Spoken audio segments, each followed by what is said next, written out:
everybody. It's a Wednesday. That means only one thing. It's time now for Supernatural News and Parashare right here on the best in paranormal podcasting. That would be Darkness Radio. I'm your host, Tim Dennis. And for today, I need a co-hostess. So I do a simple thing. I hold up my hand like this. I've done this many weeks before. I point to my thumb like this if you're watching on video. And I'm either going to make shadow puppets on the wall, or I'm going to say this is the state of Michigan, and I'm going to reach right out to the state of Michigan and pull up the best in the business. The crown jewel, the pearl of the paranormal herself. Ladies and gentlemen, here she is, Mallie Fox. Hi, Mallie. How you doing? I'm good. How are you?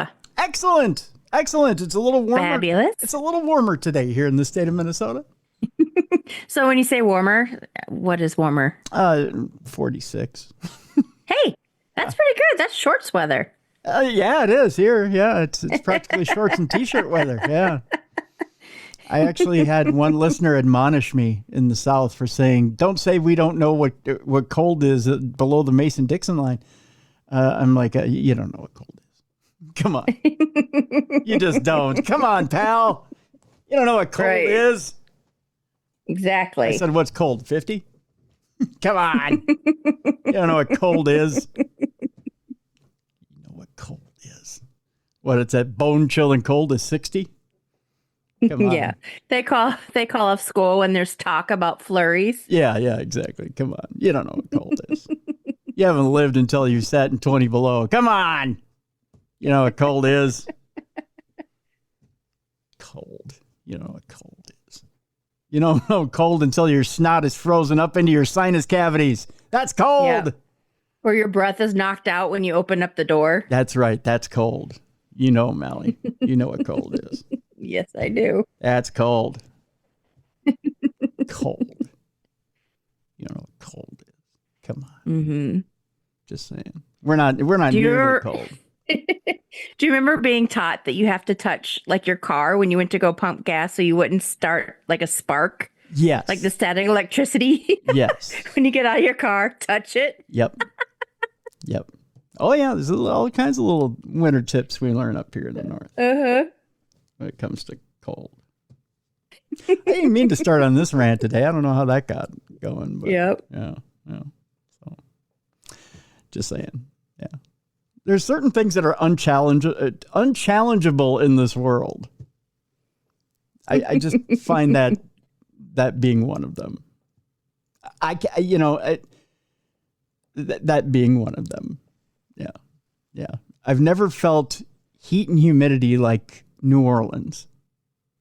Oh, I never have. I mean, I can't even complain. You know, there's some weathermen here that don't know what they're talking about. They're like, oh, the heat and humidity in Minnesota. Oh, it's just like the Amazon rainforest. They can shove it up their ass. I have never felt it like New Orleans. That was oppressive in the summertime. Yeah, but it's a good thing. New Orleans is fun. It makes up for it. Yeah, that's right. That's right. You've got one too many hurricanes in you to care, right? Yeah. That they have us beat when it comes to, heat and humidity. And we've got 10,000 lakes to stir up the humidity, right? And I mean, we can get up to, we've had our 98, 99 degree days where we're humid, but nothing like that. That's, I mean, that's a swamp you're dealing with, right? But yeah, we got everybody beat on cold. I hate to tell you. Sorry. Can't match us there. Okay. With that, a couple of notes to start before we get into, I've decided the alien part of our and I'll have a bumper for it maybe in the next couple of weeks. It's going to be interstellar news, I think is what we're going to call the beginning part of the program. Okay. Yeah, just something different. I don't know. What do you think, Mel? Trying it out. Sure, why not? Yeah, we got interstellar news, we got AI news, and then we got the rest of the program. I don't know. I'm winging it. Trying on different hats, right? Okay. Kind of thing, right? Before we get moving on things, a couple of different notes for you here, just kind of following the story on our good friend Aaron Goodwin. Victoria Goodwin's due in court as we're taping today on Monday. She's due in court today for an arraignment. We don't have the details as to what's happened yet. She'll probably, by the time this airs, you'll know further details about that. Aaron had come out and made his first public statement over the weekend following his wife's arrest on allegations that she had plotted to have him assassinated. Goodwin posted a smiley face emoji to his Instagram on Saturday with a statement thanking his followers for their support, which we pretty much said on the program. You're probably not going to get a personal message from him, which is true. He just said, "Thank you, everyone, for all the love and support through this emotionally trying time. It has really helped a lot, and I appreciate you all." And it was just a big smiley face with a little hug emoji. So that was really, really classy and nice of Aaron to do. So, yeah. Mm-hmm. Yeah. Poor guy. Mm-hmm. Of course, Victoria was arrested on March 6th on allegations that I think it's a little more than allegations, that she was conspiring to have her husband assassinated. That, according to a police report. Investigators found that the reality star's now estranged wife was communicating with Florida inmate Grant Amato via text and Facebook messages. The exchanges revealed that the pair were romantically involved and were plotting to pay to have Aaron Goodwin killed. The amount, Mallie, $11,515 now is the full amount that's been disclosed. $2,500 of that was put down already to have it done. And the report is that there was a hitman that was right outside Aaron's room at one point when they were filming in Barstow, California. Oh, that's so scary. And that's so scary. There was a text essentially that was sent that said, "I need to know what's going on. Can I get an update? Was it done?" by Amato from jail. I wonder what happened that stopped the guy from doing it. Like, did someone walk down the hallway? Did he hear movement in the room? What stopped the guy from doing it? That's a very good question, because I know when the boys stay together, they stay together. So yeah, it could have been anything. It could have been anything. They're in and out of the rooms, all that stuff. Yeah, so it could have been anything. And then it's sad because $11,000 is not a lot of money. So no, to think that his life is worth that much, that's awful. That's terrible. It is terrible. This line keeps going around in my head over and over and over again. And it's so sick. It's so psychotic, because I chose to end his existence, not divorce, is what Victoria said to Grant Amato. And then the whole thing, does that make me a bad person? Pardon my language, but fuck yeah, it makes you a bad person. Mm-hmm. Makes you terrible, inexcusable, psychotic, a psychopath. Divorce him. If that's the way you feel, file for divorce. Walk away. You came into it with nothing, mm-hmm. You go away with nothing. Especially since you barely knew him, right? Mm-hmm. Just leave. Go away. You know what? There's somebody out there that's going to love and appreciate him and will treat him the way he deserves to be treated. It's not you. They should bury you under the jail. Where's your family in all of this? That's a good question. I don't know. But I don't know. But God bless Aaron for being so strong during all this, and just again doing what he has to do. He's holding up a brave front. Definitely holding up a brave front through all of it. So, but again, we'll continue to send out good energy and keep him in our prayers and hope that everything goes the way it needs to go for him. And again, the new season, folks, we can only encourage you to just support the show, right? The new season comes out April 16th. So, and they've already said they probably won't air the moment it was caught on film, the moment that Aaron got the call that his wife was being processed for putting a hit out on him. And he found out via phone while he was on an investigation, but they probably won't air it. I mean, they're still contemplating it. I suppose it's Aaron's decision. Mm-hmm. But I suppose there needs to be enough emotional feeling put behind him before he decides whether he wants that to come out or not. They know which episode it's on, but they're not revealing.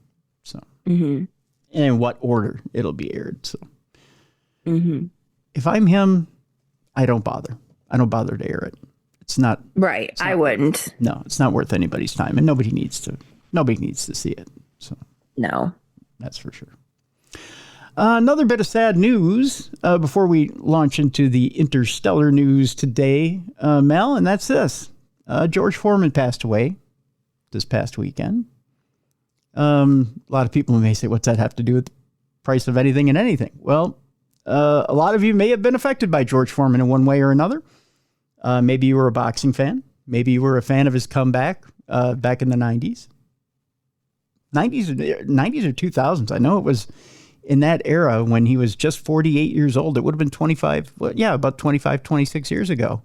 27 years ago, actually.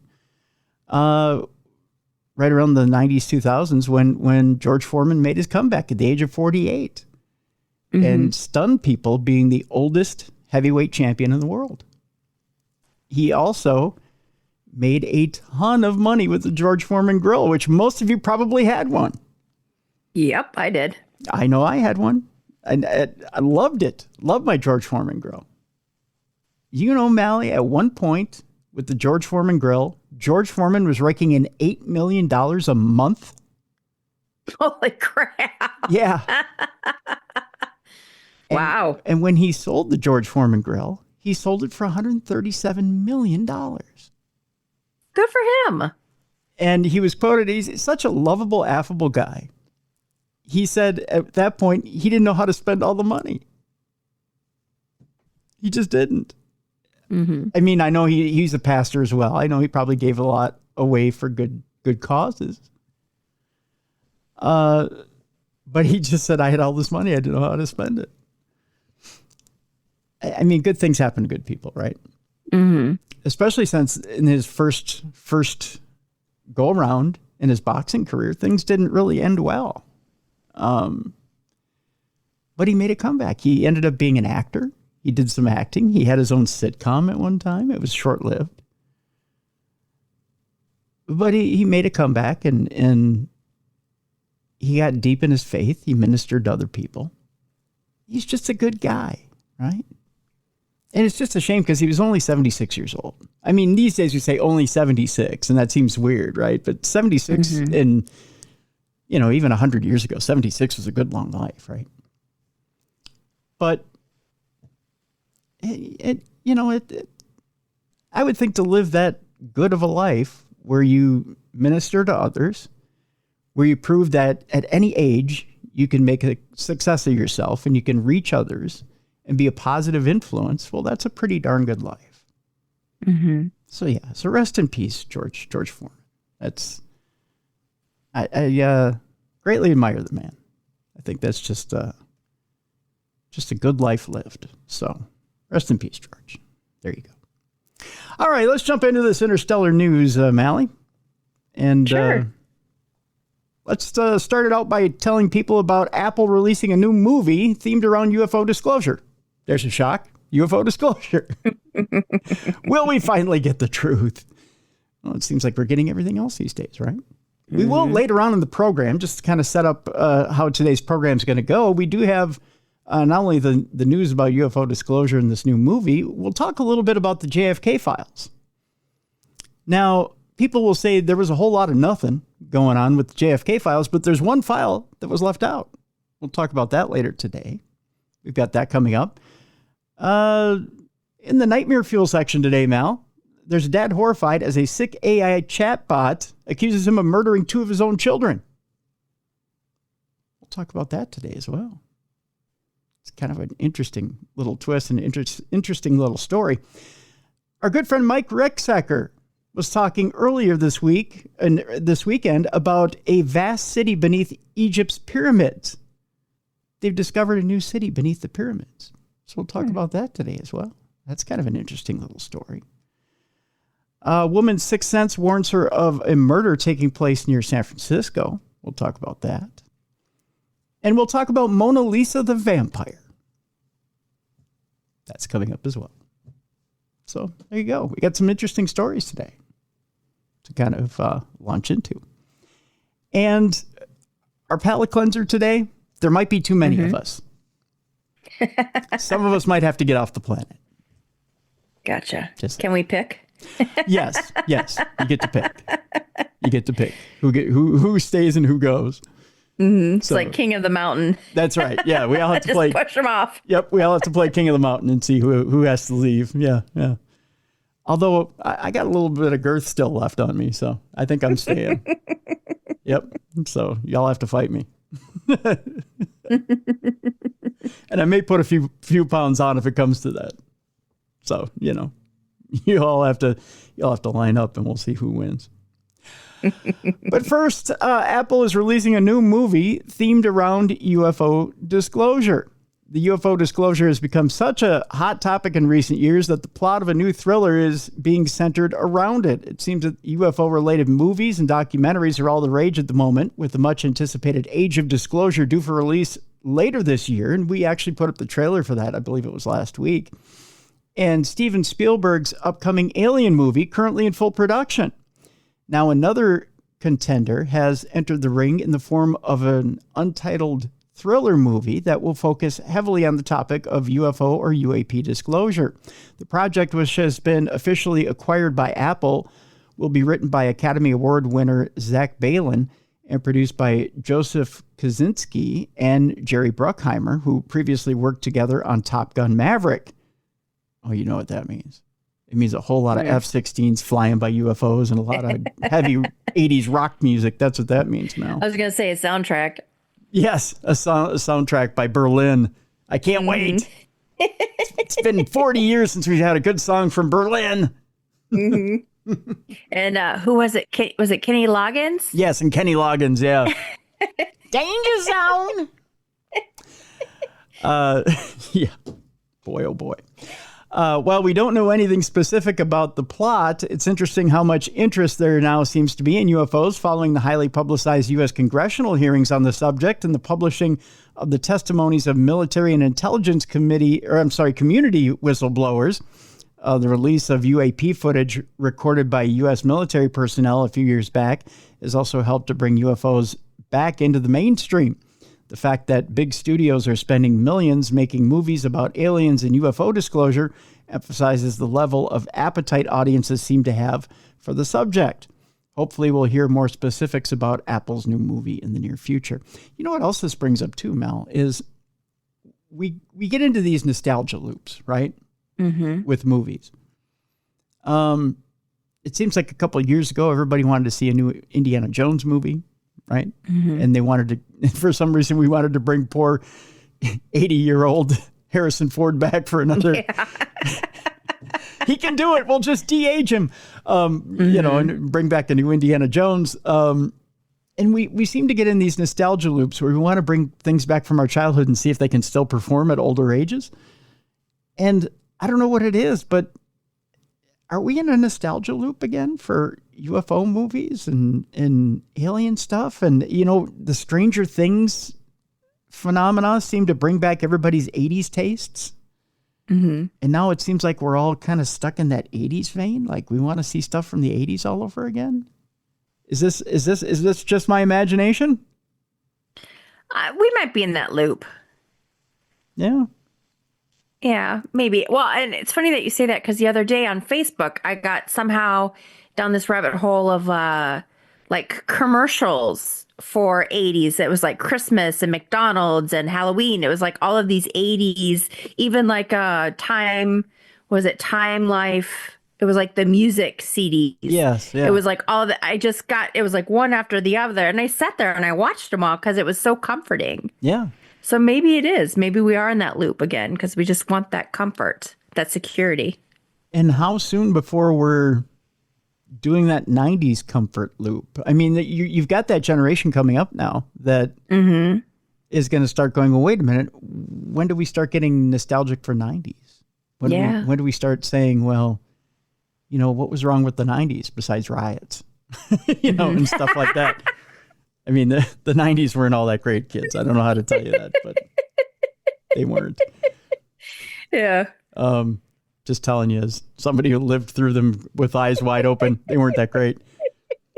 But, you know, if you had eyes wide open in the 80s, I don't know that they were that great either, right? I mean, if you were young in those days, yeah, they were great times.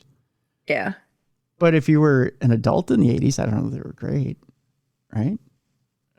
I don't know. There was a recession in there, you know. Do not taint my memories. I'm just saying. Yeah, you know, and by the way, I got called out by a listener for saying just saying too much this past week, and I appreciate that. It is a little bit of a crutch, but hey. But in this case, just saying happens to work in this sentence. The fact of the matter is that the 80s weren't a very romantic time for some. Every decade has issues. Right. I mean, if you remember, there's a reason why they made Wall Street, the movie Wall Street. Mm-hmm. You know, the whole greed works, greed is good thing. It's because there was a downside, or there was a dark side to the 80s, very much so. You know, we romanticize it with, and I know you say don't trounce on my childhood, but there was some pretty dark places in the 80s, right? And we do romanticize it a lot because we're 40 years out from it. God, there's something that shocked me into reality, but all right, let's not depress me because I know AI is coming up. Let's just move on and let me live with my Teddy Ruxpin strawberry shortcake era. Well, okay, let me just wrap this up in a nice bow. Happiness. My McDonald's coupon Halloween time. Remember when they used to give out coupons at Halloween for McDonald's? I do.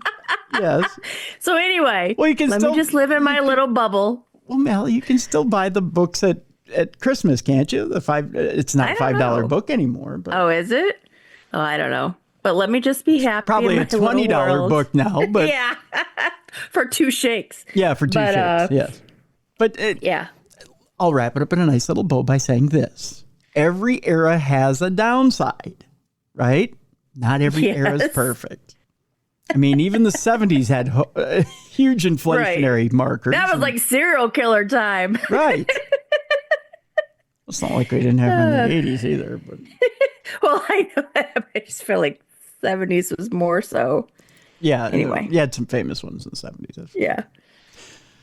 So, with that, I'm just saying, is this alien activity and the fascination with aliens, is this whole thing, and did Stranger Things really spark this off? Was that the thing, was that the marker that got us thinking about 80s nostalgia? I really do think it was. It was the thing that got us going, well, wait a minute, 80s, Stranger Things, E.T., blah, blah, blah, blah. And we kind of tailspin from there. Mm-hmm. I'm just wondering out loud because I really do think that was the catalyst. I don't know. Maybe it's just a question, a dangling participle that I throw out there. I'm curious what you guys think. If you want to email me, tim@darknessradio.com, and let me know what you think the dangling participle is that what got us on this nostalgia kick for the 80s. Because I seem to remember a time maybe 10 years ago where the 70s was all the thing. And we had a lot of music that was based on 70s funk. Now it seems to be all focused on 80s stuff. Mm-hmm. Bring back the mall. Bring back the mall. I hate to tell you, Mel, I've seen a lot of articles lately that the mall is dead. I know. Except for there are 2 passion projects right now. One of them is in Minnesota, trying to bring the mall back and change the formula. Mm-hmm. So there's hope for it yet, but good luck to you, my friend. I don't know. Actually, did you know that Southdale Mall in Edina is one of the only existing malls that is making a huge profit? I knew that it was doing well, and I knew that because my mom told me. Yeah. It's continuing to make a huge profit, but they keep changing the model on it. Mm-hmm. And I'm trying to remember the name of the group that owns it, but there was a huge write-up on it recently, not only in different business magazines, but in the Minneapolis Star-Tribune as well. And that's the model that now malls around the country are trying to change their model to, because they're making money. Mm-hmm. So you never know. Maybe malls will start opening near you with this new model. When they start getting rid of food courts, that's when the malls start going downhill. True. You got to have a food court. True. Food courts are, and you know what? It's food courts with the new model. It's food courts with they're opening with bigger restaurants and better restaurants. Mm-hmm. So you've got satellite restaurants that open on these new malls that have new and exciting food ventures. So you'll have like a couple of new food ventures that'll move in with, I don't want to say experimental foods sound different, but experimental formats, right? And then you'll have old staples that will come in. And so you balance the two and you put them in the mall so that it drives traffic in. And then you have some new formatted stores that come in, and then you have some old favorites that come in, and they're kind of mixing the two so that they keep traffic going into the store, into the mall. But you're right. Food courts are part of it. But you have to have a mix of new and exciting foods and old staples in order to keep them going. Yep. So, yeah, it's kind of an interesting, I don't know how we got on Economics 101, but that's, that's how those malls are surviving now, because it's hard to drive brick and mortar business now. The internet's just so easy. It's just so easy to order off of and get your stuff at home. That's for sure. Mm-hmm. Let's continue on. There's a mystery of the Scottish UFO hotspot Bonnybridge that continues to endure. For years, the small town of Bonnybridge in Scotland has become synonymous with sightings of unidentified flying objects. Since the 1990s, the town, which is situated around 4 miles west of Falkirk, has seen a disproportionately large number of UFO sightings, and nobody can explain why. The earliest sighting was reported in 1992 by local businessman James Walker, who had been driving between Falkirk and Bonnybridge when he was stopped by a mysterious luminous star-shaped object that was hovering in the middle of the road. The encounter ended when the object flew off at incredible speed. In the months and years that followed, hundreds of UFO sightings were reported in the region, including accounts of alien abductions and people being buzzed by strange objects in their cars. Even today, decades later, people are still seeing things in the skies over the area. Now, two prominent Scottish UFO and paranormal researchers, Ron Halliday and Malcolm Robinson, have published a new book about the Bonnybridge UFO phenomena. Malcolm and I were both heavily involved in investigating the many UFO reports that plagued the village of Bonnybridge and earned it global reputation as a UFO hotspot, said Halliday. We have co-authored this book to give our account of what really happened in Bonnybridge, including interviews with those who witnessed the strange events that took place. Back in January of 2023, a short documentary, The Bonnybridge Files, the town with the most UFO sightings in the world, was released, which explores the phenomena in some detail. It features an interview with local councillor Billy Buchanan, who spent years petitioning the government to conduct a proper investigation in the mystery. Since this first happened in 1992, he went on to say, I have went down to London to every prime minister that's been in since that period of time, asking them to do an investigation into the Bonnybridge phenomena. When the Scottish Parliament was set up, I went into the Scottish Parliament the same and asked them to investigate what was happening in the Bonnybridge area. The full documentary is now available to watch. And you know what? There's a link to it in the article, so I'm going to put that article up in the description of this program so you can go ahead and check it out for yourself. Our next story has to do with the concept of alien life and a scientist that's claiming that it's human conceit to think that we are alone, which isn't a new concept, but the scientist is adamant that we are not alone. A leading British space scientist maintains that it is a practical inevitability that we are not alone in the universe. Throughout human history, there has always been an overwhelming tendency for us to believe that the Earth is special and a unique place that is situated at the center of the universe.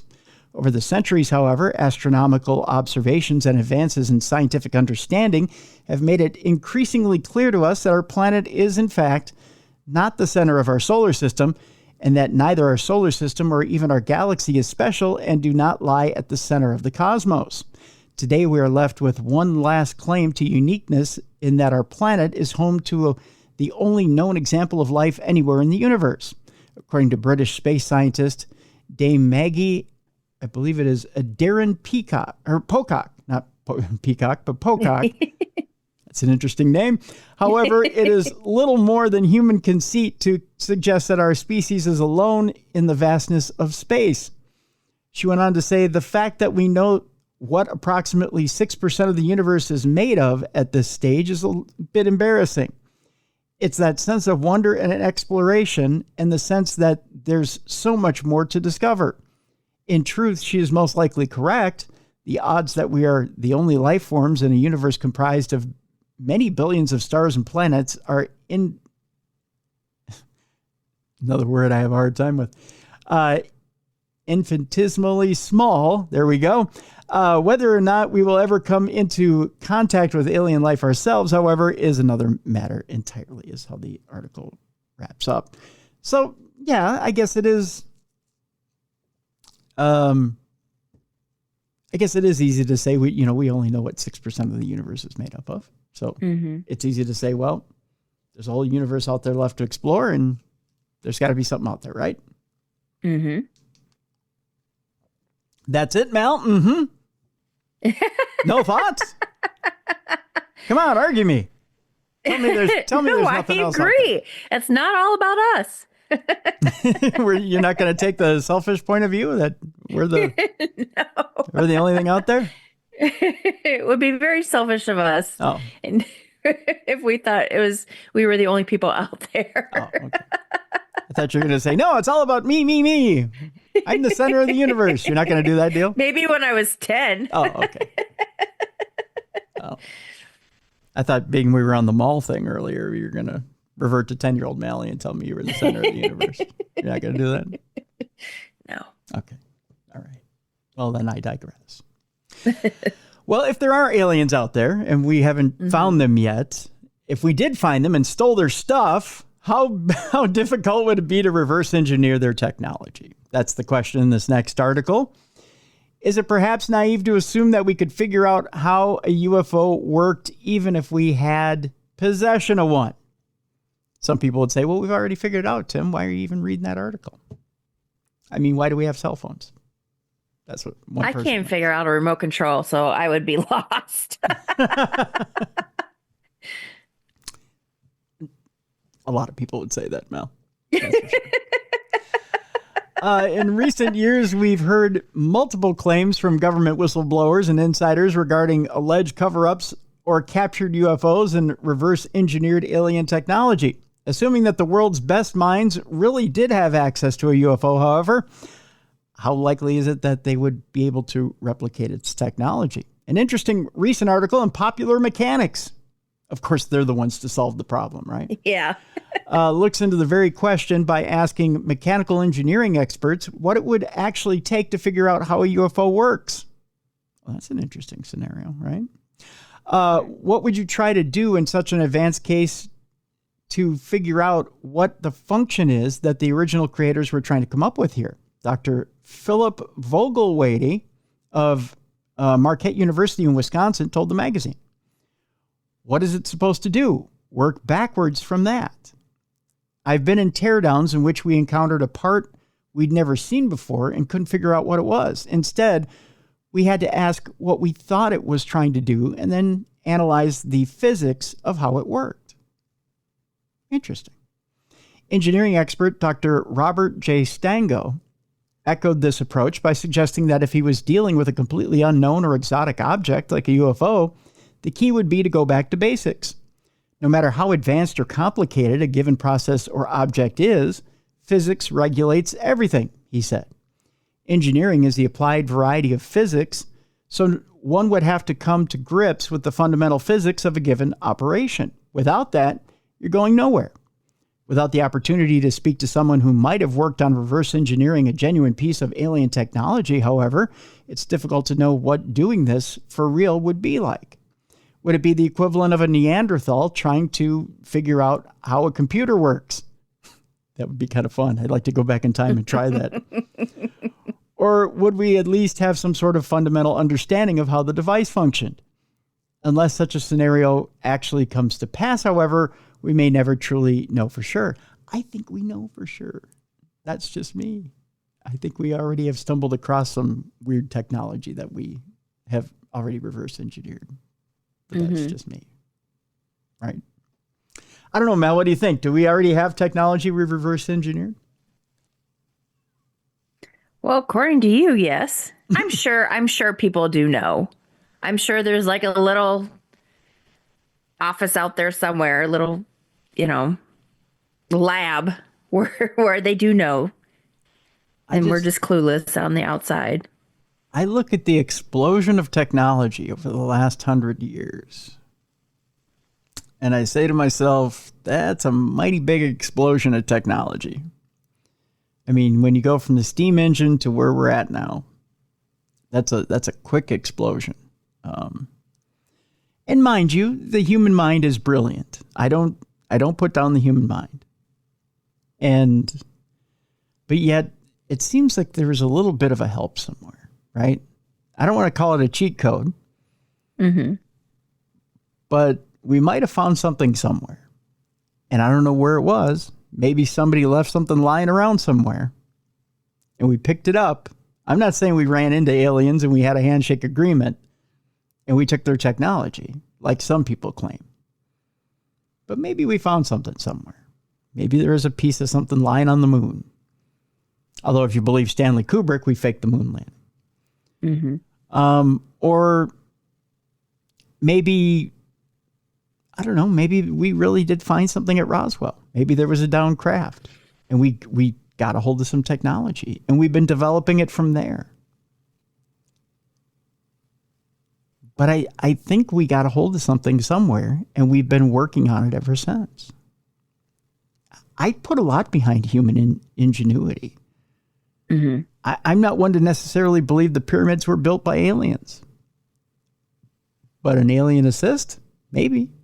I tend to think that there was some sort of brilliant series of fulcrums, levers, of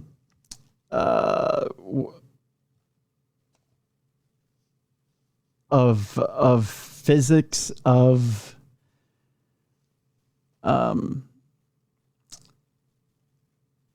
what's a good way of putting it? Like I don't want to use, I'm not saying magnetics were used in this situation, but different systems that we've lost over time to build structures that big. I've heard that theory where we were really intelligent and then something happened and then almost we had to start all over again. Yeah. I believe that. I never underestimate the intelligence of human beings. I believe there's those among us that are highly intelligent that can figure it out. But at the same time, I also believe that maybe somewhere we might have gotten a little bit of an assist. Just a tiny bit, not a lot. We might have found something that we developed. I still believe in us. Put it that way. I always have. So I'll leave it there. What do you think? Are you of the same mind or do you think differently? No, I think that there was... I think that we have some type of assistance. I think that there are people that know stuff that we don't know that the average person doesn't know, and that we've been kind of given the little push. Yeah. So to get us to where we go, like when you see those, like the video of, or was it a picture, like where it looks like someone's on their cell phone. Yeah. But it's from like the early 1900s. Yeah. And there's like all these little snippets of things where it looks like they have technology when they shouldn't. That kind of makes me question. Maybe they did. Yeah. They were caught. It's entirely possible that in the future we've developed time travel. And maybe we've come back in time and taught ourselves how to, maybe scientists have dropped in different time periods and said, hey, you know what? We're going to give you the cheat code here. Mm-hmm. There's a way to save civilization. Here's how we're going to do it because we've messed up civilization on the back end. Mm-hmm. And maybe we've screwed ourselves up big time. I don't know. There's no way to know, right? Mm-hmm. I don't know. It's an intriguing topic. That's for sure. Well, speaking of screwing up our Earth, a full Dyson swarm could boil Earth's oceans, according to a new study. A Dyson swarm. That sounds like a sports team to me. I always think of vacuum every time you say Dyson. Yeah, or something that Dyson made that just got out of control, right?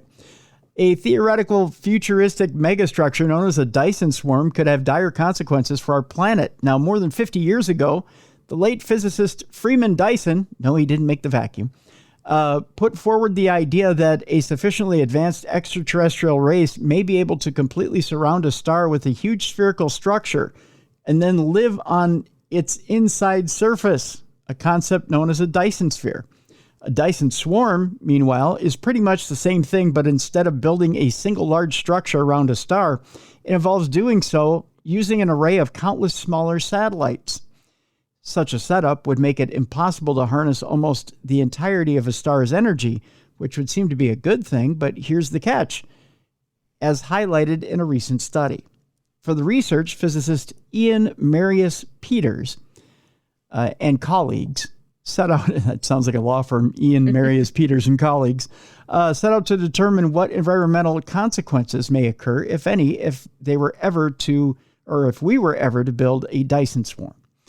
The team discovered that placing such a megastructure just outside the Earth's orbit would drastically alter the balance of solar radiation in the solar system, raising our planet's global temperatures by such an extreme amount that it would literally boil off the oceans and cook the Earth.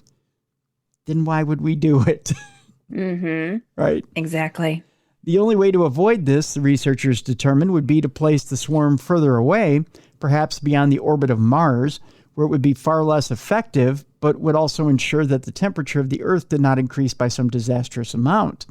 Even this compromise, however, would come with drawbacks, as the amount of rare materials needed to build such an enormous array of satellites would far exceed the quantity available here on Earth, meaning that we would need to start mining asteroids and other planetary bodies on an industrial scale beyond anything seen before. All things considered, the Dyson swarm is unlikely to ever be a viable option. There you go. Interesting theory, though. But doesn't sound like it'd be anything plausible. Mm-hmm. But something to play around with in the old head, I guess. Tell you what, we're going to take our break. When we come back, NVIDIA, those people that make those chips that make AI, that if you have stock in, you're probably insanely rich with by now, has unveiled a real-life AI-powered Star Wars droid called Blue. We'll tell you whether it's good or bad. I'll give you a hint. I'll let you decide. By the way you're laughing, it doesn't look like it's good. We'll talk JFK Files after the break as well, and we'll talk about one that was not released that still remains secret, and why. It's an interesting little story. A woman's sixth sense warns her of a murder taking place near San Francisco. We'll tell you about that story when we come back. A boy wakes up from surgery and starts speaking a foreign language. That's an interesting little deal as well. A strange video shows a shadowy four-legged creature in Argentina. We'll talk about that on the backside of the break. And we'll end the show today by telling you why Mallie's going to form her King of the Mountain tournament at the end of the show, and why there's just too many of us, at least according to scientists, and why we got to start weaning down. Sorry, kids. You have to pick your favorite person and get rid of the rest. That's coming up after the break. Supernatural news and Parashare right here on the big program. It's a Wednesday here on the best in paranormal podcasting. This is Darkness Radio.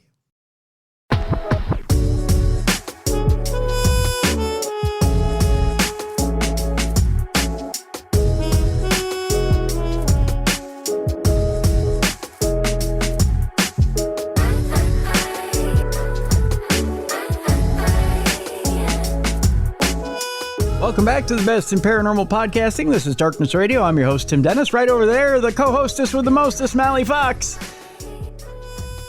It's a Wednesday, Mallie. It's hump day. That's what they call it. I think the kids call it that, if I remember right. I don't know. My mind is going slowly.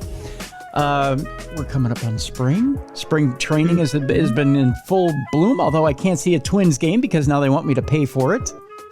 Oh, really? Yeah, they took it off cable. Can't see the Twins anymore.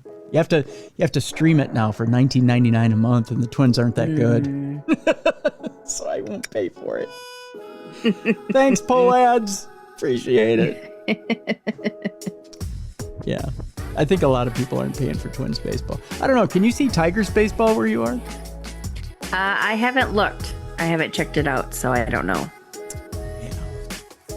But, more and more, the older I get, Mallie, the less and less I'm happy. I'm just saying. It's see, I did it. I did it again. I brought him back. It's time now for our AI news. It's all the Twins' fault. You just went right into it. I did, didn't I? I didn't. I just, well, like you said last week, rip off the Band-Aid, right? Yep. Gotta rip off the Band-Aid. I just figured we'd get the nightmare fuel out of the way so we could Thank you. Continue. NVIDIA, those people that make those chips that are making some people rich and most of us not, unveiled a real-life AI-powered Star Wars droid named Blue. Let me show you a picture of old Blue right there, Mal. Look at him. He kind of looks like... what was that? Short Circuit? Yeah, like the Short Circuit droid. Yeah, Johnny number 5. Right? Kind of looks like Johnny number 5. Yeah. It's not bad. I mean, at first you look like maybe you have a little affinity for him. Like maybe he's not a bad guy, right? The technology firm's latest creation is an intelligent robot that is not only technically impressive, but cute too. He's darn cute, Mal. Until he strangles you in your sleep. Yeah. I'm trying to look at the bright side here. Mm-hmm. Revealed by NVIDIA's CEO, Jensen Huang. Yes, his last name is Huang. No judgments. During the GTC 2025 keynote this week, the robot, which looks like a cross between Wall-E and a droid from Star Wars, waddled onto the stage to much applause as part of a demonstration of how AI and robotics will soon change the world. Named Blue, you're my boy, Blue! The cute robot makes a series of sounds reminiscent of the beeps and bloops typically made by R2-D2 and other Star Wars droids and can interact with humans via its head movements. It uses a new physics engine known as Newton, which is due for an open source release later this year. Can you believe you're looking at complete real-time simulation, said Huang?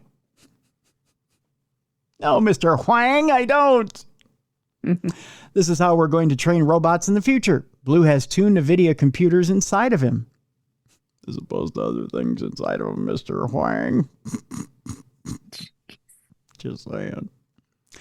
The demonstration was certainly impressive, revealing that it is seemingly already possible to build highly advanced AI-powered robots that can walk around and communicate with humans. In practical terms, it's not clear what Blue can do in any useful sense, although there are reports suggesting that Disney is very interested in using the technology at its theme parks to scare your children. Mm-hmm. Once it goes open source, the physics engine used by the robot will be available to everyone, making it possible for other companies and even individuals to build their own robotic creations to scare your children. It seems that robotics, like AI, has advanced in leaps and bounds over the last few years. You know, I thought the Chuck E. Cheese robots were just fine, and the Showbiz robots were just fine. What was wrong with those?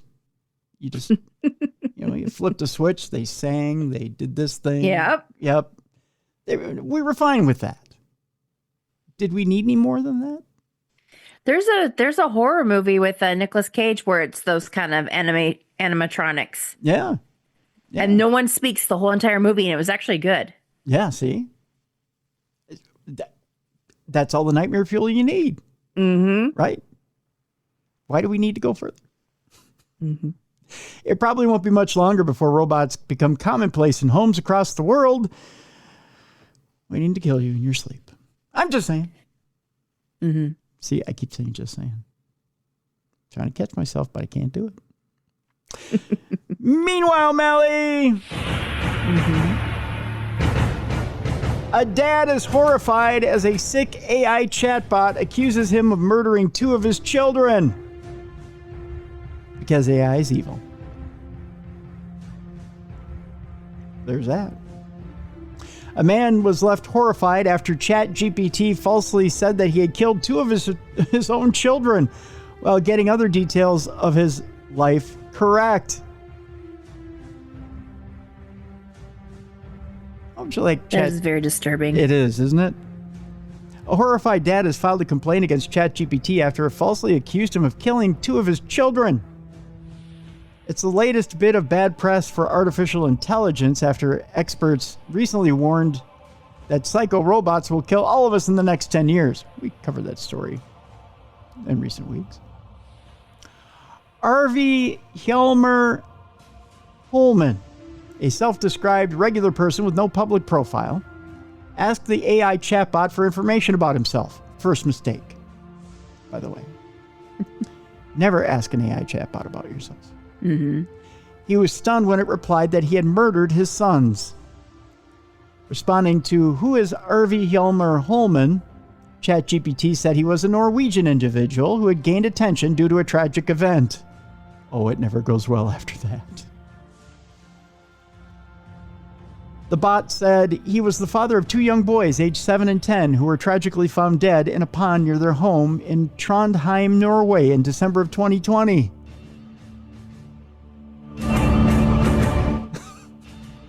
It went on to claim the case had shocked the nation and Holman had been jailed for 21 years for the murders. You lying sumbitch. Ugh. In a complaint to the Norwegian Data Protection Authority, the father said the completely false story contained elements similar to his own life, such as his hometown, the number of children he has, and the age gap between his sons. I got that part right. He was deeply troubled by these outputs, which could have a harmful effect in his private life if they were reproduced or somehow leaked into his community or his hometown, said the complaint filed by Holman and digital rights campaign group Noib. It's Noyb. I think it's Noib.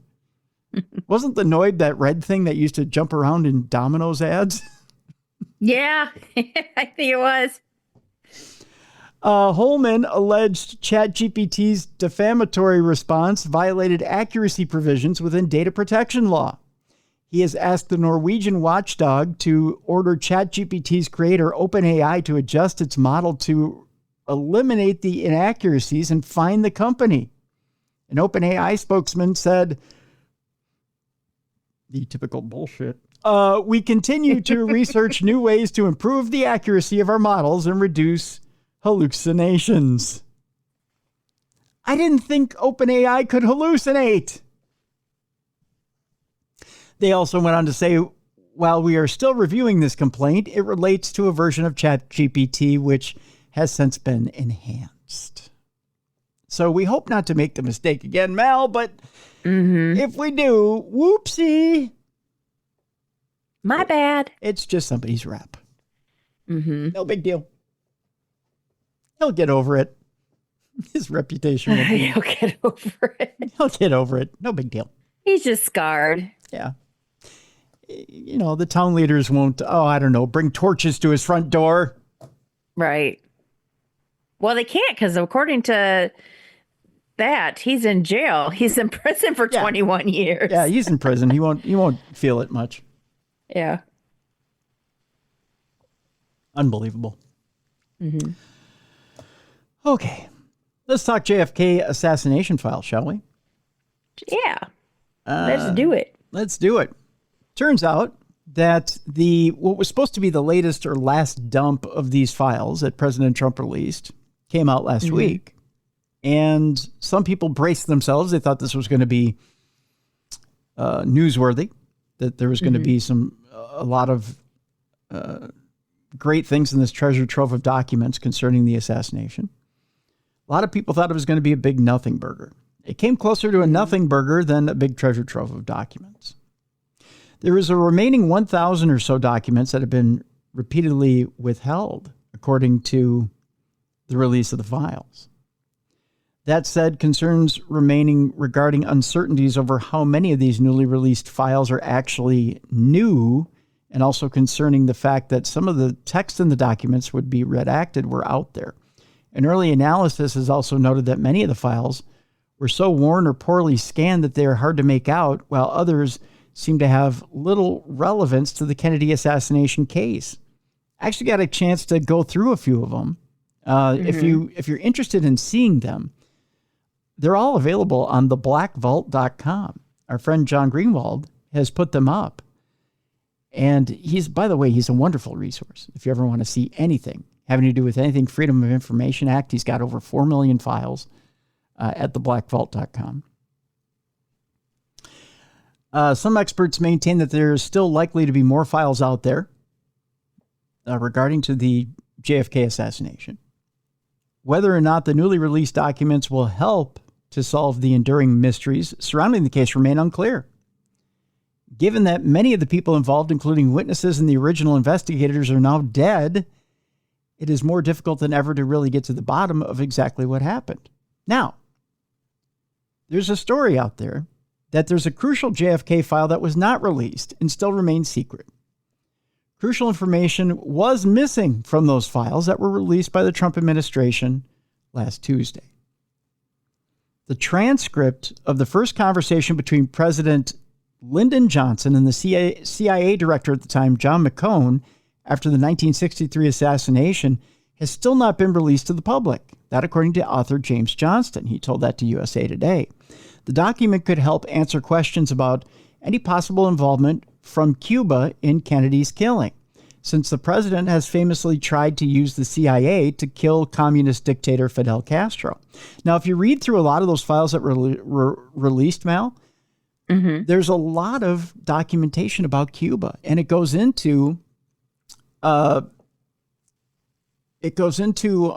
involvement of Cuba in the training of, well, I say training, but I'm using air quotes here, of Lee Harvey Oswald, and what Oswald was doing in Cuba months before the assassination of Kennedy. Okay. So there is a tie there. There's a loose tie. But there's a lot of, I'm going to use the term here, but I hate using it, a lot of off-the-reservation stuff having to do with Cuba, and they're all over the place. The CIA is all over the place. They're investigating everything.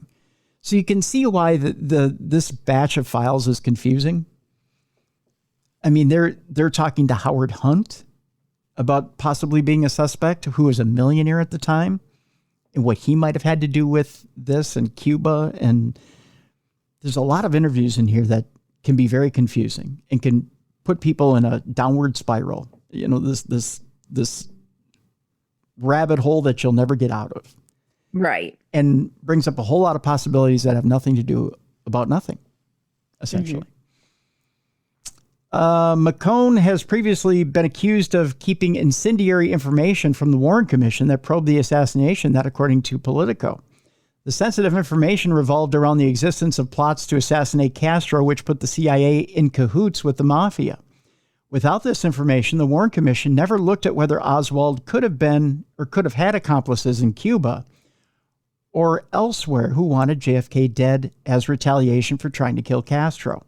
McCone's cover-up was claimed to be benign because he and other top CIA officials wanted the commission to focus on Lee Harvey Oswald, who they truly believe acted as a lone shooter, which I get what they're saying.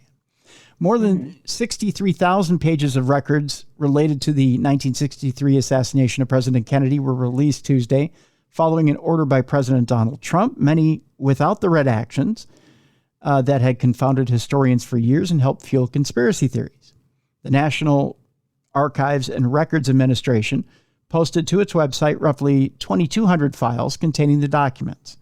They included typewritten reports and handwritten notes spanning decades, including details of a top CIA agent who claimed that the deep state was responsible, Oswald being a poor shot, and that Secret Service had been warned Kennedy would be killed in August, 3 months before the murder.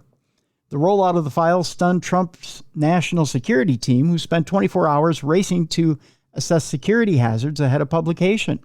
When the files were released at around 7 p.m., it sparked widespread backlash from liberals claiming that it was just a repeat of a similar drop by Joe Biden years ago.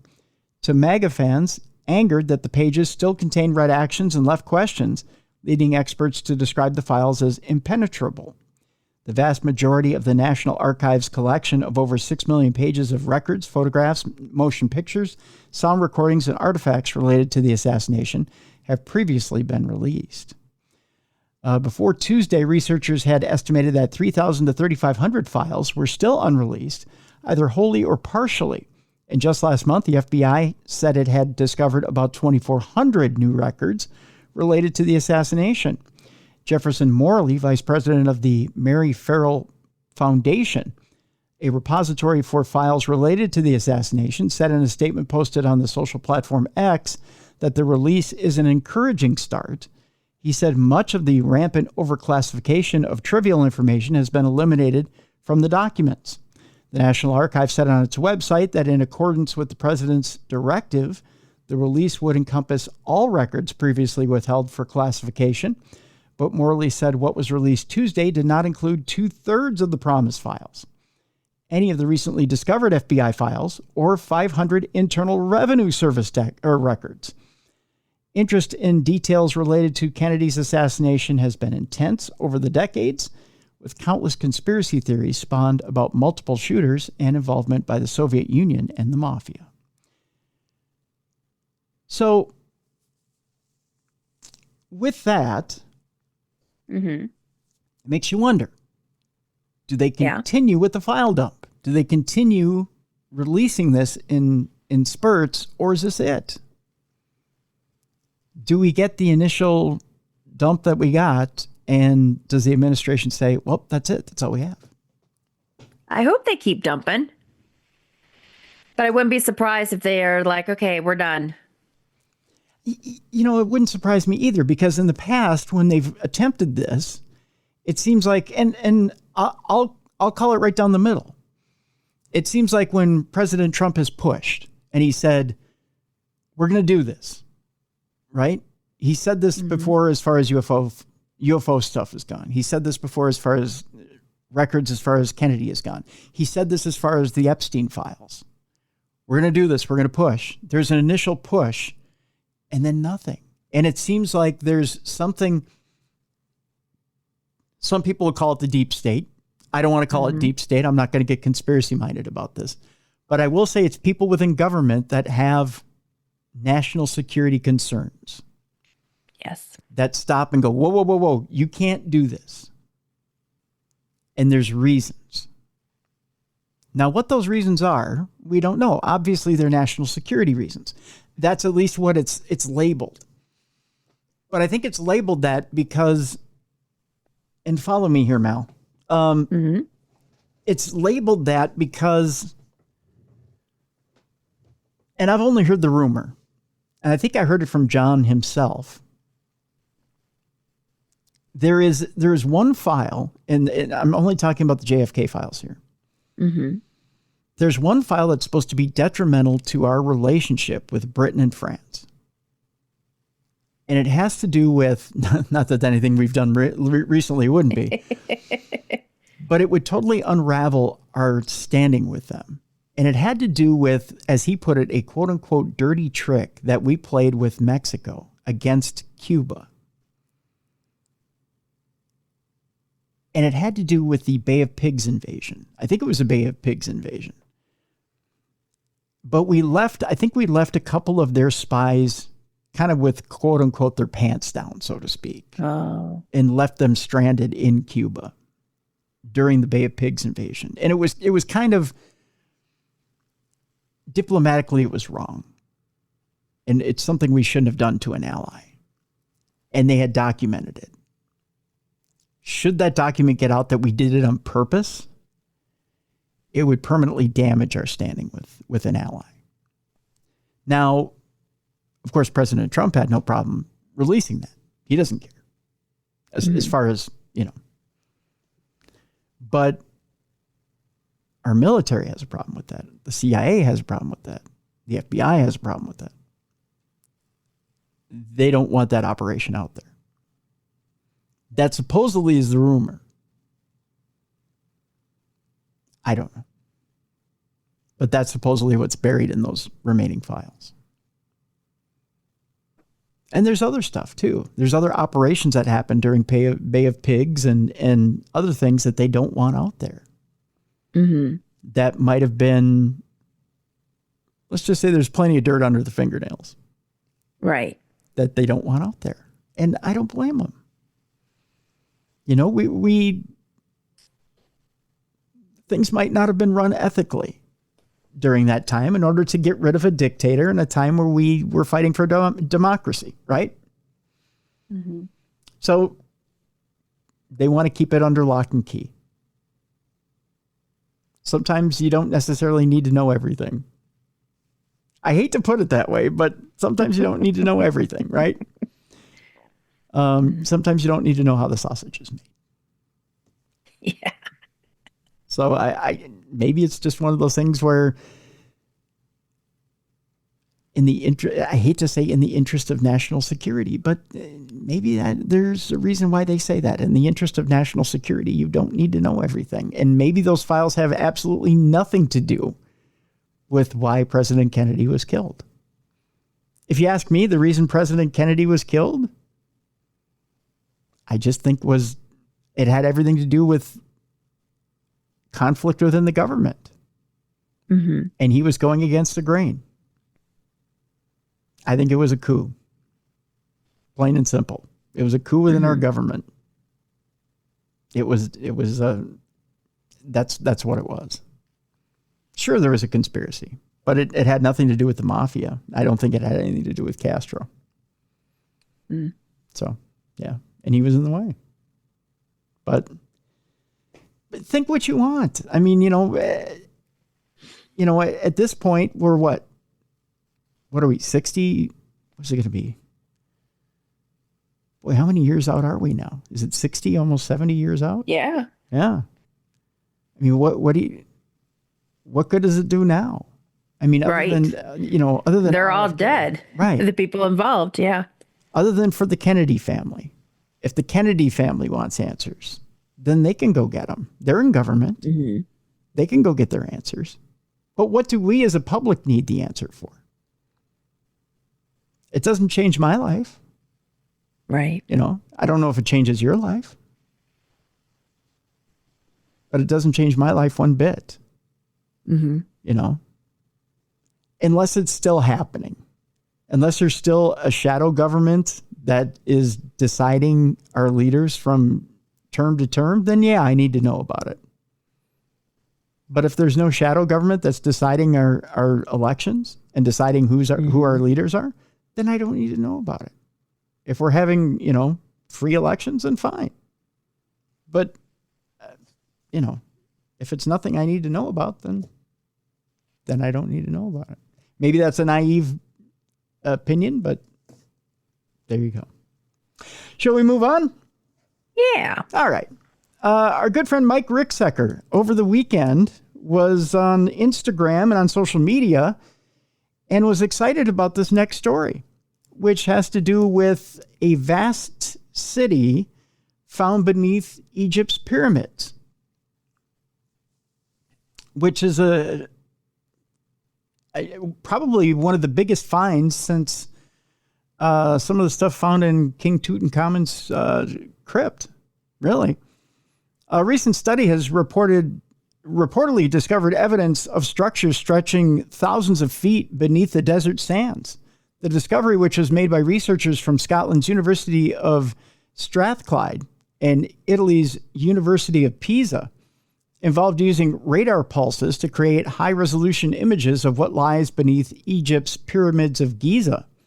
Describing their find as groundbreaking, the team reportedly discovered 8 vertical cylindrical structures extending 2,100 feet beneath the ground, and even more unidentified structures descending a further 4,000 feet below that. If it turned out that there was really such a vast complex below the pyramids, it would surely be one of the most important archaeological discoveries in history. That said, however, other researchers have been quick to cast doubt on the significance of the find. Radar expert Professor Lawrence Conyers of the University of Denver, for example, has expressed reservations on the basis that radar pulse technology cannot penetrate so deep into the ground. He described the claims of a vast city to be a huge exaggeration, but maintained that it's possible that there could easily be small undiscovered chambers and caverns beneath the pyramids. The only way to know for sure, he added, was to excavate the site. My take is that as long as the authors are not making things up and that their basic methods are correct, their interpretations should be given a look by all who care about the site, he told Mail Online. We can quibble about interpretations, and that is called science, but the basic methods need to be solid.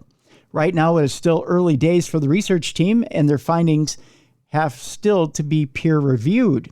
We'll certainly be keeping an eye on this one as more is revealed over the coming months. I don't know, Mallie, what do you think? Does a huge city under the pyramids seem inexplicable to you, or even out of the bounds of reality? Or because there's such an impressive structure above, would there be such an impressive structure below? I agree with the latter.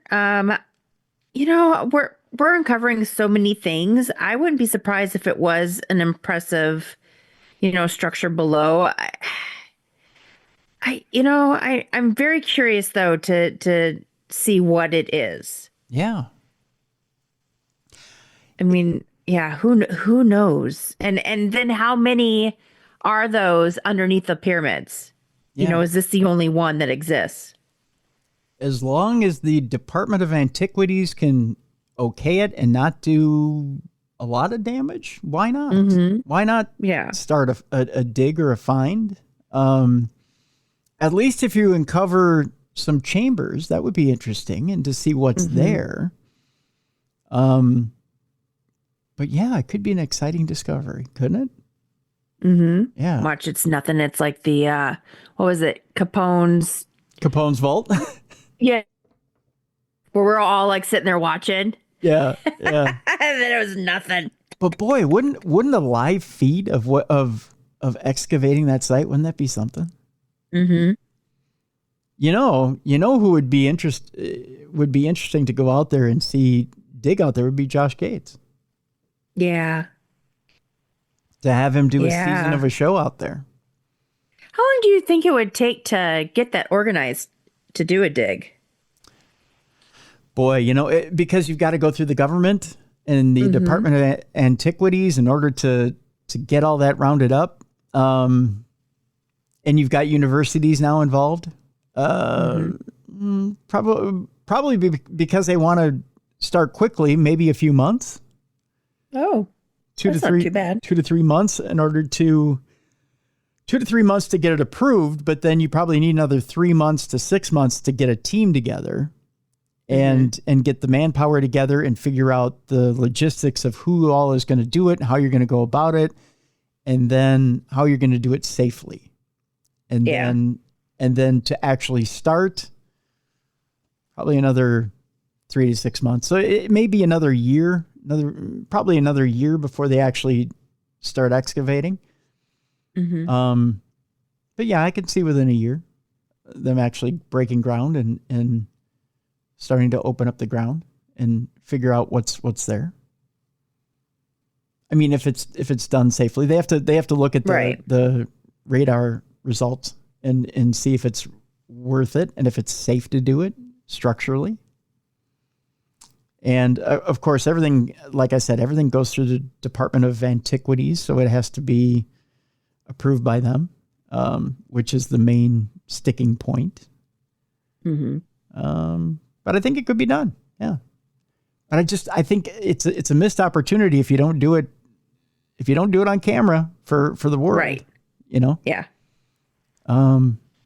Yeah. But it'd be It'd be something. That's for sure. That's for sure. Let's move on. There is a woman in San Francisco whose sixth sense warned her of a murder taking place there. It's Quite Mysterious is the name of the show, and it returns with a look at how we might all possess the extrasensory ability to perceive hidden dangers. I think this show is actually, is it on YouTube? It might be. I think they are. I think this show, Quite Mysterious, is on YouTube.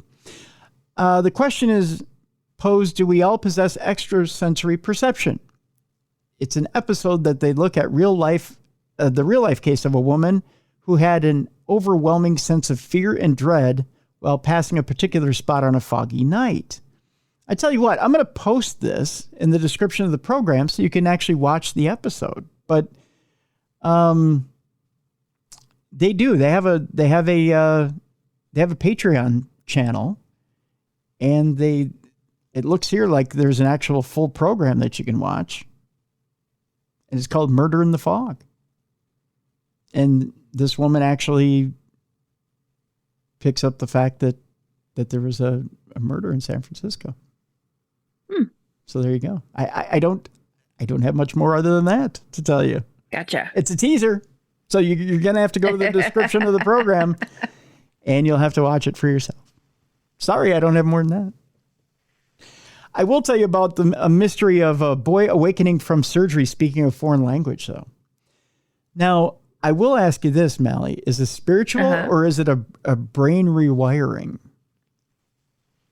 Do you believe? What's happened a couple of times. Yeah. Do you believe that this is a physical thing or a spiritual thing? I think it's physical. You think it's physical? I tend to believe that this is more of a physical rewiring, too. A 17-year-old boy from the Netherlands is at the center of a bizarre medical mystery that nobody can explain. According to reports, the boy, who had been having knee surgery after suffering an injury while playing soccer, woke up from the procedure only to have his family discover that he could no longer speak his native language and instead was only able to speak English. Interesting. The bizarre situation was made all the stranger by the fact that he had previously only spoken English during classes at school and was now adamant that he was actually located in the United States. So he didn't even think he was in the Netherlands. I mean, I've woken up before going, where the hell am I? But right. After a couple of minutes, I'm like, oh, I'm here. Yeah, it's too bad I'm here. But he was unable to recognize his own parents, as a side note, and didn't seem to understand a word of Dutch. Ooh. There's something. While medical staff initially dismissed his symptoms as a form of post-surgery delirium, which can happen from certain anesthesia, they ended up requesting a psychiatric consultation when he was still unable to speak Dutch hours later. When a neurologist examined him, no sign of any other abnormalities was found. Eventually, around 18 hours after the surgery, the boy started to speak his own language again, and before long seemed to have mostly returned to normal. Doctors believe that he was suffering from a very rare case of foreign language syndrome, which is a thing. It's a malady that sees a patient wake up only to find themselves speaking a different language. The condition, by the way, is so rare that, in fact, there are only 9 documented cases in medical literature, and this is thought to be the first to involve an adolescent patient. Exactly what causes it to happen remains a complete mystery. Fortunately, in this case, the boy was well enough to go home 3 days later. Foreign language syndrome. I like to be able to get a case of that every once in a while. Yeah. I'd like to get it before the show every once in a while, just to screw people up. Right. Yeah. Have them hit the SAP button on their podcast. I like to speak Spanish every once in a while, just to screw people up. That'd be kind of fun. Don't you think? Come on and be like, hola, Mallie. You'd be like, what? Stop it. Stop it. Exactly. I don't know Spanish. I took French. Maybe someday. I'll dig into my foreign language program and see if I can't learn it before the show. Totally confuse you. That'd be fun. Just for a little bit. I wouldn't do it for the whole show. No. That'd be irritating. Thank you. Yeah. Glad I would be the butt of your joke. Maybe for the first 5 minutes. Yeah. Hola, Mallie. ¿Cómo está? Muy bien. I know that. Sound like a soap opera. Yes. Like a telenovela. Mm-hmm. There's a strange video out there showing a shadowy four-legged creature in Argentina. This could be fun. Mm-hmm. A clip out of Buenos Aires this week has sparked rumors of demons and other weirdness.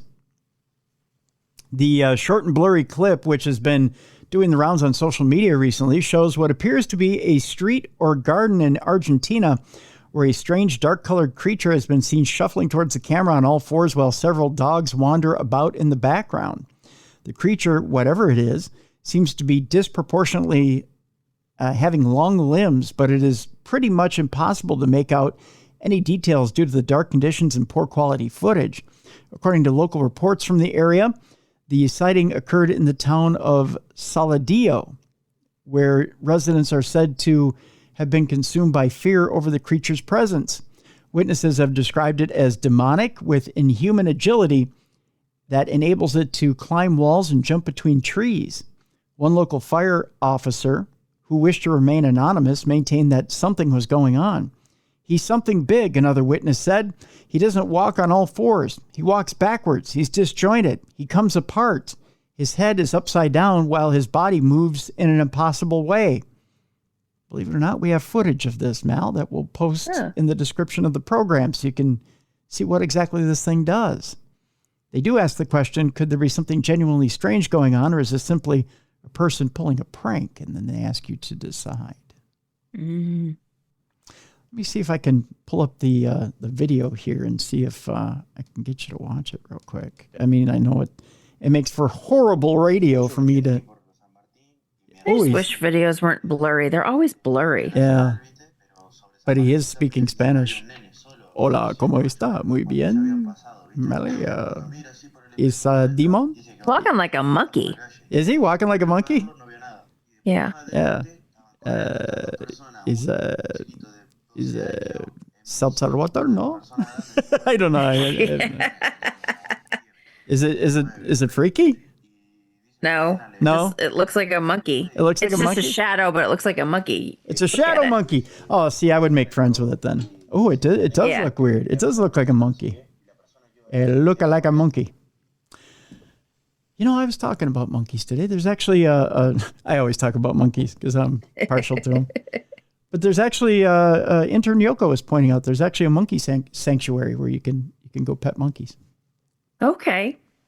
We have a sloth one like an hour away from me that I'm going to go check out. And they have Highland cows.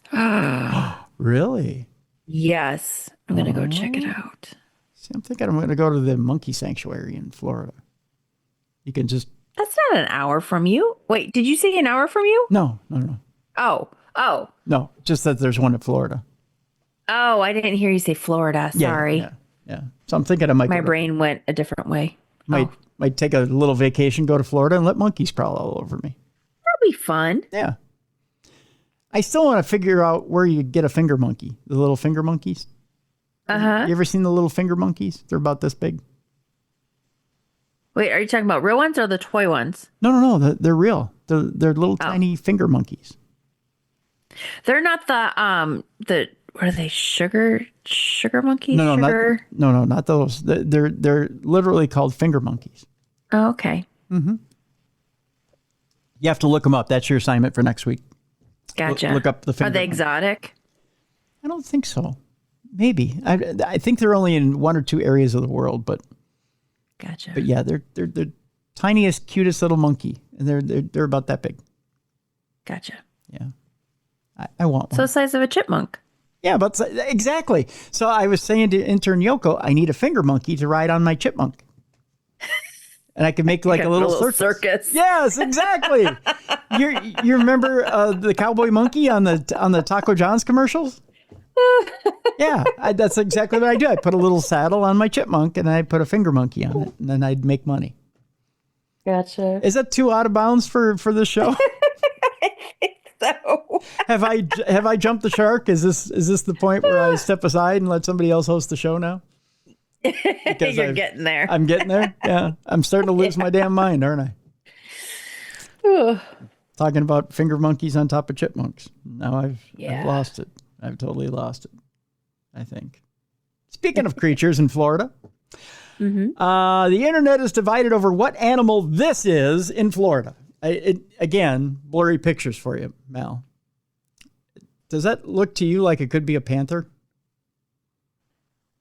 Or like a large cat. Yeah, a large cat of some sort. That's what I was thinking. Yeah. Probably a panther. That's what I think. I don't know. Because you do have like big black cats down in Florida. Yeah. The mystery animal was captured on a trail cam in Southwest Florida. It's been described as a little bit wrong and a little bit right. A little bit country and a little bit rock and roll. It's an Osmond. Yeah. Who knew? Yeah.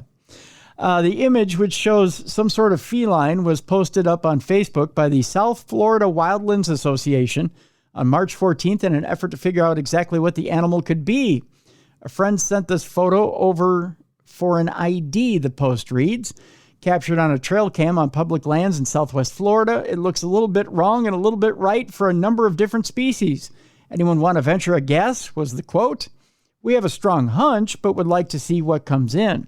The image quickly generated some heated debate, with users unable to decide if the animal was a feral domestic cat, a bobcat, or a juvenile panther. I would go juvenile panther in this case. Feral cat was exactly what we thought, the association wrote, but the public lands where this cam shot was taken also host many bobcats as well as panthers. Would guess life expectancy for a domestic cat living in the wild here would be very short. I think you got that right. In years of hiking Southwest Florida, have never encountered domestic cats in the state and federal lands, nor tracks, noticeably smaller than panthers or bobcats, but doesn't mean they aren't out there. And they ask, what do you think the image shows? I think it's a panther. It's a small black panther. That's what it looks like to me. I don't think there's any mystery there whatsoever. No. No, I think it's a small black panther. Most definitely. So no mystery here. That's what I got. So our last story today, before we get to our palate cleanser, is about Mona Lisa the vampire. I know you may be saying, what? Actually, on not this past Monday, but the Monday before, WWE was in Italy. I don't know if does the hubby watch Raw on Netflix? No. No. Okay. I know a few members of your group watch WWE. It was kind of interesting. They were in Italy for I think it was Raw or SmackDown. And someone in the crowd in Italy had a full portrait of the Mona Lisa, but it was Liv Morgan painted as the Mona Lisa. Okay. I thought, boy, is that sacrilegious, but really cool. I don't know. I was like, if anyone's going to be sacrilegious, of course it's wrestling fans, but to do it in Italy, to paint the Mona Lisa and put Liv Morgan's face in it, that was great. I don't know. I just decided to tie it into this story. Mona Lisa the Vampire. The celebrated painting by Leonardo da Vinci has a rather unusual and often forgotten history. When Bernard Brenson learned that the Leonardo da Vinci's Mona Lisa had been stolen from the Louvre Gallery in Paris, the art critic heaved an enormous sigh of relief. Finally, he reflected, he could remove himself once and for all from the dangerous influence of the work. She had simply become an incubus, he recalled years later, and I was glad to be rid of her. At long last, Brenson had freed himself from the vampiric face of the Mona Lisa. Vampiric face, you may say? Today, Leonardo's painting, happily recovered in 1913 for generations of visitors after its theft in 1911, still looms large as perhaps the definitive symbol of Italian Renaissance art. French President Emmanuel Macron recently announced plans for a project titled Nouvelle Renaissance, which will see the artwork moved to its own exhibition room, relieving pressure on the main gallery space. One of the most visited artworks in the world, Brenson's pronouncement of the enigmatically smiling figure as a male demon in female human form, sits oddly with her endless appearance on t-shirts and tea towels. But looking again at how the myth of the Mona Lisa emerged, it says here the person who wrote this believes that her fame is due not just to the painting's display of artistic ingenuity, but to the troubling vampirism and gender ambiguity that 19th century critics saw in Leonardo's work. Unlike many of his artistic contemporaries, Leonardo's reputation remained relatively stable following his death in 1519. But praise for his work was, for centuries, caveated with one apparently intractable problem. He seemed a better draftsman, inventor, and scientist than artist proper. John Ruskin, England's preeminent mid-Victorian critic, wrote off the Mona Lisa as a total mess. He lamented that the painting's background was simply grotesque, being all blue and unfinished. Boy, they're harsh on him. Yeah, they are. But as the century progressed, the tide began to turn, particularly in France. Writers newly praised the strange feelings that Leonardo's paintings provoked, interrogating the nervous smiles and ironic stares of their subjects. "You are fascinated and troubled," the historian Jules Michelet imagined in his monumental book, Histoire de France, in 1855, describing himself in the Louvre, moving like hypnotized prey towards the sinister artworks. The Mona Lisa was being slowly injected with the dose of eerie haunted beauty. But it wasn't until 1873 when the Oxford aesthete Walter Pater published his explosive book, Studies in the History of the Renaissance, that the character of the Mona Lisa took a decisively Gothic turn. In it, Pater described her as one of the undead. Interesting turn. Mm-hmm. Here's his quote. "She is older than the rocks on which she sits. Like the vampire, she has been dead many times and learned the secrets of the grave." Lady Lisa, as Pater memorably nicknamed her, turned from an Italian noblewoman into a dangerously deathly femme fatale. Pater claimed that she carried all of time and history within her body, bearing the world's experience from the animalism of Greece to the sins of the Borgia. The passage caused shockwaves, and a generation of readers were hooked. The poet Richard Le Gallienne recalled in his memoir how his friends were all going round quoting the famous description as wannabe aesthetes endlessly recited, copied, and reworked Pater's lines. Pater scholar Michael Davis has explained how the book queered the Renaissance, and he called on his readers to worship at the altar of the strange beauty, demanding that they burn with a hard gem-like flame as they did so. Pater's new reading of the Mona Lisa was at the heart of an erotic revolution. The Mona Lisa had become a symbol of a new way of looking and feeling, charged with the aching pain of a melancholic beauty.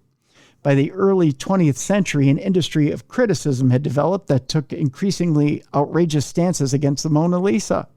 Stories circulated about virtuous mothers who refused to allow reproductions of the work to enter their home. Sigmund Freud reworked Pater's interpretation of Mona Lisa's unfathomable smile to evidence his theories of Leonardo's homosexuality, claiming that Mona Lisa's smile was in fact a painting of his dead mother's smile. Pater's passage, as the Irish writer W.B. Yeats summarized, had taken on a revolutionary importance, and with it the Mona Lisa's changed from a minor work to an icon of a decadent generation. Interesting. I'd never heard of that before. Mm-mm.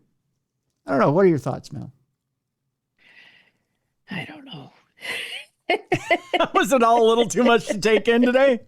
Just a tiny bit. Okay. Didn't mean to blow you away with that. Well, with that, I tell you what, we'll have a little bit of a palate cleanser here. How's that? It's time Sounds to play. good. Time to play King of the Mountain, Mallie. Okay. Do you have a list of people you'd like to take out of this world? Just one. Actually, no, I take that back. Just one. Is this the one in Canada? Nah, I'm over that one. Okay. It's been some time. Okay.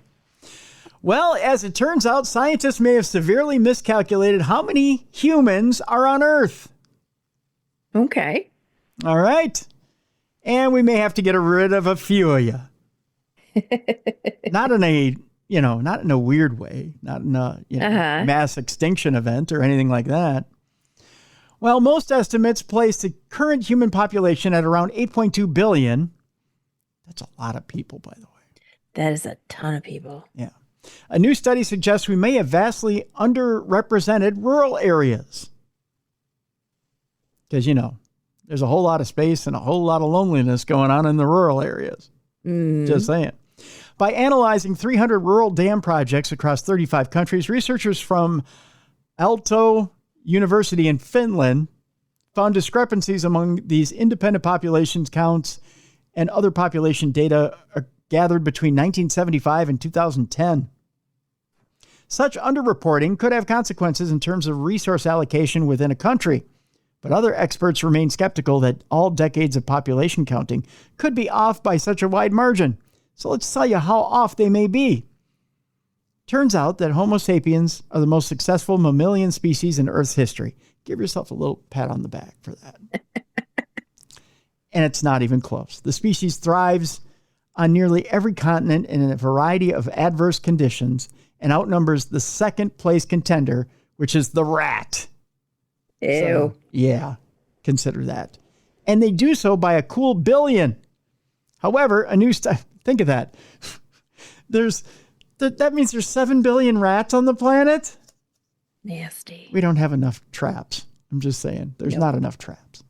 However, a new study suggests that the impressive nature of humanity's proliferation may have been vastly underreported. Many estimates place Earth's human population at around 8.2 billion. But Josias Lang-Ritter, a postdoctoral researcher at Aalto University in Finland and lead author of the study published in the journal Nature Communications, claims that these estimates could be underrepresenting rural areas by a significant margin. He says we were surprised to find that the actual population living in rural areas is much higher than the global population data indicates, depending on the data set. Rural populations have been underestimated. Are you sitting down, Mallie? Yep. By between 53 to 84% over the period studied. That is a large margin. Yeah. That is a huge mistake. That's not small. That's a big whoopsie. The results are remarkable as these data sets have been used in thousands of studies and extensively support decision making, yet the accuracy has not been systematically evaluated. So how exactly do you test the accuracy of global data sets used to derive population totals in the first place? Well, with a background in water resource management, Lang-Ritter looked at different population data gathered from rural dam projects, 300 such projects across 35 countries to be precise. This data focused on the years 1975 to 2010, and the population tallies provided a significant data set to check against other population totals calculated by organizations like WorldPop, GWP, Grump, which is an organization which is not grumpy people, I'll guarantee you that, Landscan, and GHS Pop, which is not a pop group, believe it or not, which were also analyzed in this study. He says when dams are built, large areas are flooded and people need to be relocated.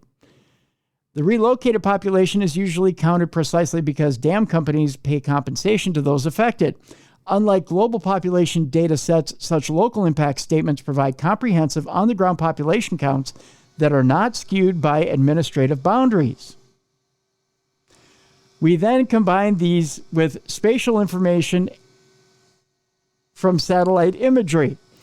Part of this discrepancy likely stems from the fact that many countries don't have the resources for precise data collection, and difficulty traveling to far-flung rural areas only exacerbates census counting discrepancies.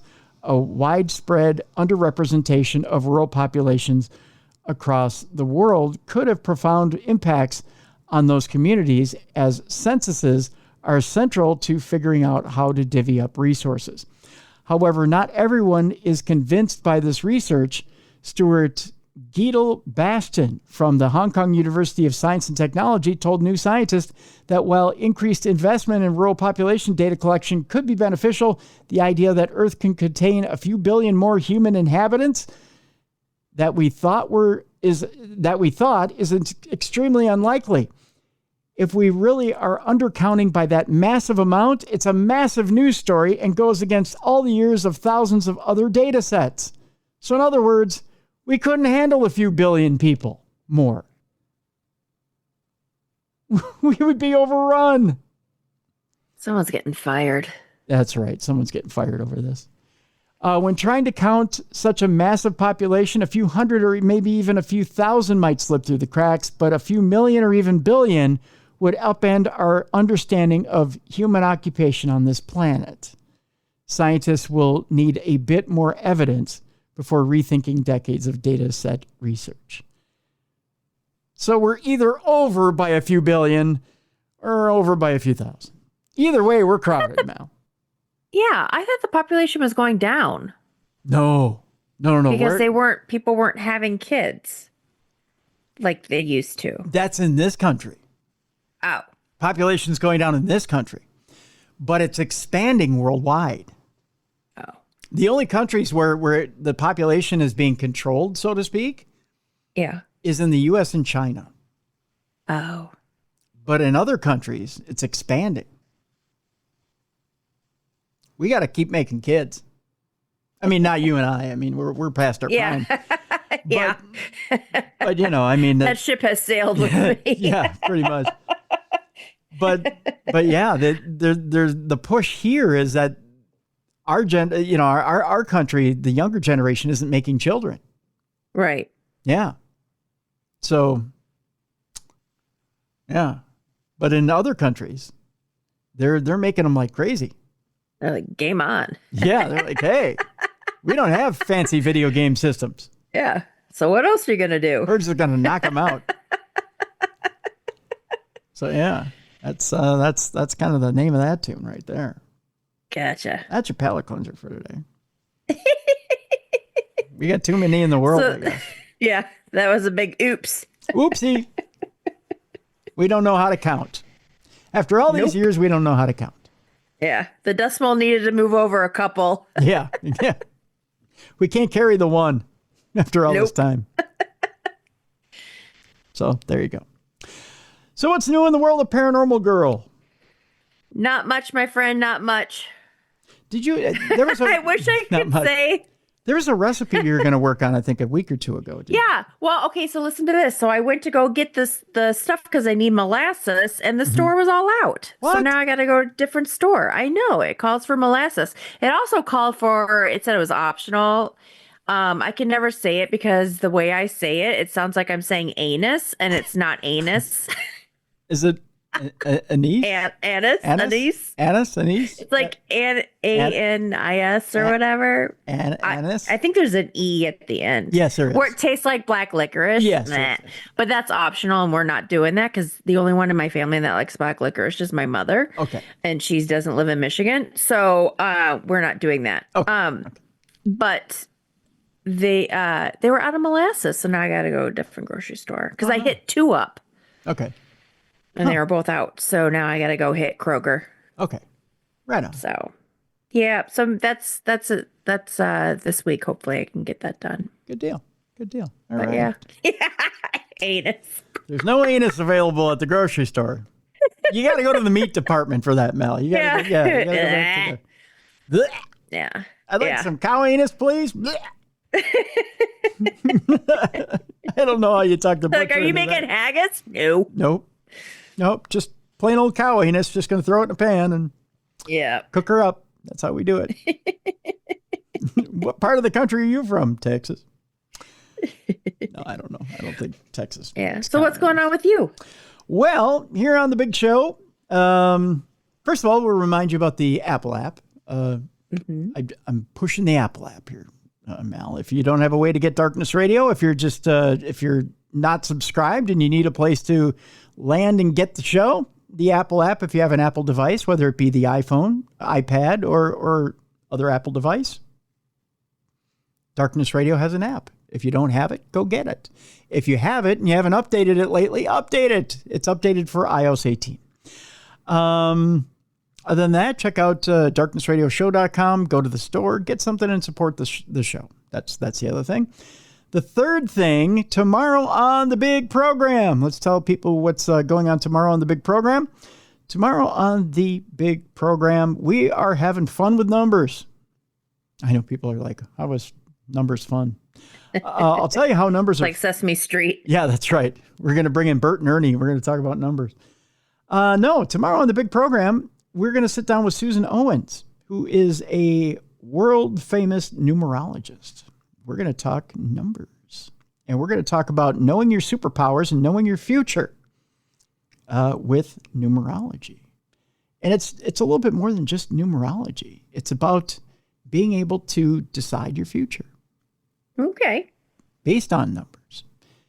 And it's more than just plugging in your birth date and that's it. Uh-huh. It's about being able to plan everything from basic decisions to your career to everything based on a few key numbers. And Susan has a book out there, which I've been reading is absolutely fascinating. And we'll talk about it tomorrow on the big show. It's called Wisdom of Numerology. And, you know, as I've been digging into it, Mallie, it's really, really fascinating. Just how even the letters in your name break down to key numbers and prime numbers. And it really determines if you feel like you're lost in life and that you don't know what your station is in life. Your station is there. It's there in the numbers in your name. Okay. And you really get a better sense of yourself. I was joking with Jessica yesterday that, maybe I should quit the show and become some sort of speaker or priest. But it's kind of funny. It talks about being an orator or a personality. Well, we'll get into it tomorrow because Susan actually, I think, has done my chart. Oh. Yeah. So we'll talk a little bit about it tomorrow with Susan Owens. So it's going to be a good show. Very cool. Yeah. So we'll break all that down tomorrow. Occasionally I like getting into these shows and talking a little bit about different things, astrology, numerology, and figuring out what exactly these systems are all about. These systems have been around for ages, right? Mm-hmm. So we'll figure out what exactly the wisdom of numerology is and how it affects you. So cool. It's tomorrow on the big program. Lots of good stuff coming up for April. Got a lot of good stuff coming up in April. This month has been a good month too. Good.